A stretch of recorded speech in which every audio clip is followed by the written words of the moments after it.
हमारे साथ बात करने के लिए उत्तर प्रदेश सरकार के मंत्री और सुहेलदेव भारतीय समाज पार्टी के अध्यक्ष ओम प्रकाश राजभर जी हैं। ओम प्रकाश जी, बहुत दौरे हो रहे हैं, आप महाराष्ट्र गए, बिहार गए, विधानसभा चुनाव कहाँ कहाँ लड़ने जा रहे हैं? देखिए, महाराष्ट्र में भी चुनाव लड़ेगी पार्टी, बिहार में भी लड़ेगी, उत्तराखंड की भी तैयारी है। जहाँ जहाँ हमारा संगठन है, हम लोग जहाँ जहाँ तक पहुँच चुके हैं, वहाँ वहाँ पार्टी चुनाव लड़ने की तैयारी में। महाराष्ट्र में भी मुलाकात हुई, महाराष्ट्र में भी कितनी सीटों को लेकर के है?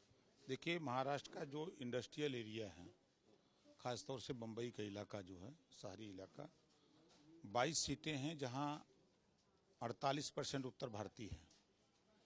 और ये उत्तर भारतीय के साथ अन्याय हो रहा है, हिस्सेदारी नहीं मिल रही है, तो इनको न्याय दिलाने के लिए चुनाव लड़ा जाएगा।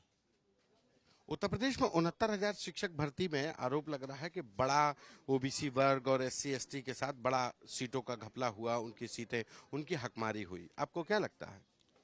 भाई, जो सुप्रीम कोर्ट ने फैसला दिया है, उस फैसले का हम लोग स्वागत करते हैं। सरकार कटिबद्ध है 3 महीने के अंदर, और कोर्ट के आदेश का पालन करना हमारा कर्तव्य है। आप तो सरकार में थे, तो ये गड़बड़ी कैसे हो गई? मतलब ये अफसरों की है, क्योंकि अगर कोर्ट ने भी ये मान लिया है दोबारा से लिस्ट बननी है, यानी कि आरक्षण देने में गड़बड़ी हुई।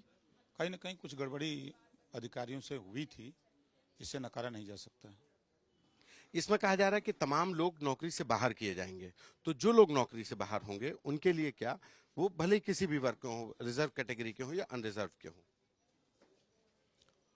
अब जो परिस्थिति पैदा होगी हाई कोर्ट के फैसले पर, उस परिस्थिति से जो स्थितियां आएंगी उससे निपटा जाएगा।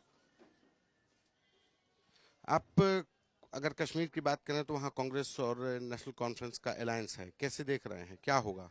कोई मतलब नहीं है। अब वहाँ लोग विकास चाहते हैं। जिनको आरक्षण नहीं मिल रहा था, SC ST और वंचित वर्ग को, जो पहाड़ी लोग थे, आज वो आरक्षण का लाभ ले रहे हैं। आज उनको शुद्ध पानी मिल रहा है, इलाज के लिए पैसे मिल रहे हैं, अच्छी सड़कें बन रही हैं, तो वो विकास को देख रहे हैं। विकास, हर आदमी विकास चाहता है, तो लोग विकास की तरफ, अभी तक लोग नफरत की राजनीति वहाँ किए हैं। और प्रदेश के विकास के, जम्मू कश्मीर के विकास के लिए जो केंद्र से पैसे जाते थे, उसको सिर्फ उपद्रवी तत्वों को रोकने में खर्च करते थे, न कि विकास के लिए खर्च करते थे। उपद्रव भी वही कराते थे और रोकने का भी काम वही करते थे। कांग्रेस और नेशनल कॉन्फ्रेंस का जो गठबंधन है, वो क्या धारा 370 या अन्य परिस्थितियों पर भी असर डाल सकता है इनकी? देखिए, कांग्रेस पार्टी स्पष्ट चाहती है कि SC ST का आरक्षण न मिले, जम्मू कश्मीर में वंचितों को आरक्षण न मिले, वहाँ विकास न हो, वहाँ हमेशा दंगे हो, आतंकवाद हो, कायम रहे। तो ये तो कांग्रेस लंबे समय तक कराई है, नेशनल कांग्रेस के लोग किए हैं मिल करके। तो उससे निजात दिलाने के लिए NDA गठबंधन कटिबद्ध है, और जनता सब जानती है। एक मुद्दा और आप बहुत शुरू से लड़ते आए हैं, जातिगत जनगणना का, और जातिगत जनगणना की बात आप शुरू से करते रहे, लेकिन अब क्या लग रहा है कि कब तक होगी जातिगत जनगणना? अब तो आप सरकार में भी हैं, आपकी बात भी NDA का हिस्सा है। देखिए, हम हमेशा जातिवाद जनगणना के पक्षधर रहे हैं और रहेंगे, इसके लिए हम लड़ते रहेंगे। लेकिन अखिलेश यादव तो कहते हैं कि ये सिर्फ सत्ता के लिए, उनके PDA के जो वोटर्स हैं सिर्फ उनका वोट लेकर के सत्ता हासिल करते हैं, PDA के हितैषी नहीं है। आरक्षण का उन्होंने 69,000 का सीधा उदाहरण दिया। एक उदाहरण हमारा सुन लीजिए। जो लोहा दुनिया अंसारी, साईं दर्जी, फकीर शेख सैयद पठान, वो 19% वोट देता है समाजवादी पार्टी को।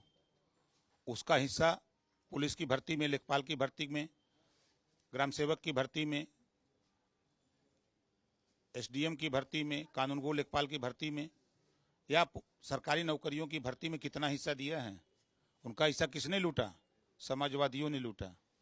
इनको पिला दिए हैं, मोदी जी के खिलाफ समझा दिए हैं कि तुम मोदी जी के खिलाफ खाली वोट देना, हमको वोट देना, हम मुख्यमंत्री बनेंगे, तुम खाली बाजा बजाना कि बाहरों फूल बरसाओ तेरा महबूब आएगा।